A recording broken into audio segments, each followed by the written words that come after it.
எத்தனையோ அரசியல் கட்சியை சார்ந்தவர்கள் அறிக்கைகள் விட்டிருக்கிறார்கள். எத்தனையோ கவிஞர்கள் கண்டித்திருக்கிறார்கள். மக்களை பொறுத்தவரைக்கும் மறுத்தும் வெறுத்தும் பேசி இருக்கிறார்கள்.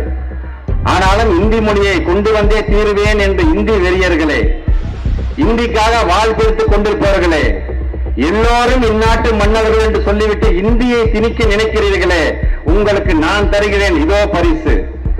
இந்தி ஒழிக, தமிழ் வாழ்க என்று சொல்லி தன்னுடைய உடலை தீக்கிரையாக்கி கொண்டவர் தான் அரங்கநாதன், தியாகி அரங்கநாதன் அவர்கள்.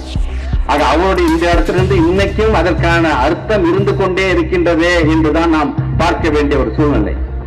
இந்த உடலை தமிழுக்காகவும் இந்தி எதிர்ப்புக்காக நான் தருகிறேன் என்று எழுதி வைத்து விட்டு மறைந்தவர் தியாகி அரங்கநாதன் அவர்கள். 35 வயசுல இறந்தார்.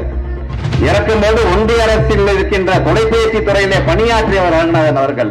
இன்றைக்கு அவர் இல்லை என்று சொன்னாலும் இந்த சங்கி கூட்டத்துக்கு நான் ஒன்னே ஒண்ணு சொல்றேன், அரங்கநாதனுடைய உடல் மட்டும்தான் எரிஞ்சிருக்கு. அவருடைய உயிர் என்னுடைய உடலில் கலந்து இன்னும் அது உரையாடி கொண்டுதான் இருக்கிறது என்று நீங்கள் மறந்துவிடக் கூடாது. இன்னைக்கு சமகர சிக்ஷா என்று சொல்றாங்க. நான் பள்ளிக்கல்வித்துறை அமைச்சராக இருக்கிறேன்.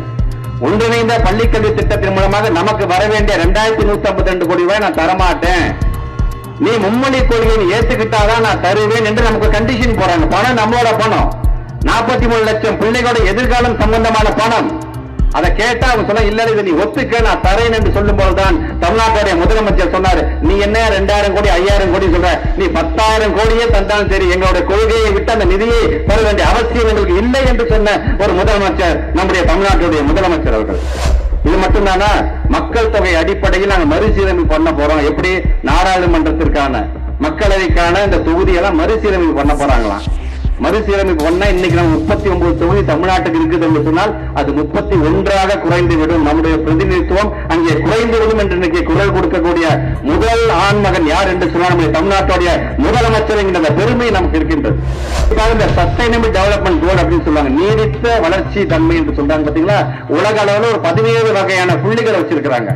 அந்த 17 வகையான புள்ளிகளை வறுமையின்மையாக இருந்தாலும் சரி, ஒரு நல்ல சுகாதாரமாக இருந்தாலும் சரி, தரமான கல்வியாக இருந்தாலும் சரி, பாலின சமத்துவமாக இருந்தாலும் சரி, எல்லாத்திலையும் நம்பர் 1 யாருன்னு பார்த்தீங்கன்னா நம்ம தமிழ்நாடு தான்.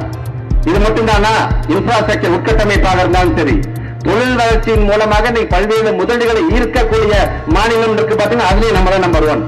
ஆனா இப்படி எல்லாத்துலயும் நம்ம நம்பர் 1ஆக வரும்பொழுது பல நேரத்தில் ஒன்றிய அரசையும் நம்மளை பாராட்டுகிறது. ஆமாம், தமிழ்நாடு தான் நம்பர் 1ஆக இருக்கின்றது, தமிழ்நாட்டை போன்று மற்ற மாநிலம் வளர்ச்சி பெற வேண்டும்னு நாம சொல்லல, ஒன்றிய அரசு சொல்லுது. சொல்ற அதே நேரத்தில் நமக்கான பணத்தையும் கொடுக்க மாட்டேங்கிறார்கள், மறுக்கிறார்கள்.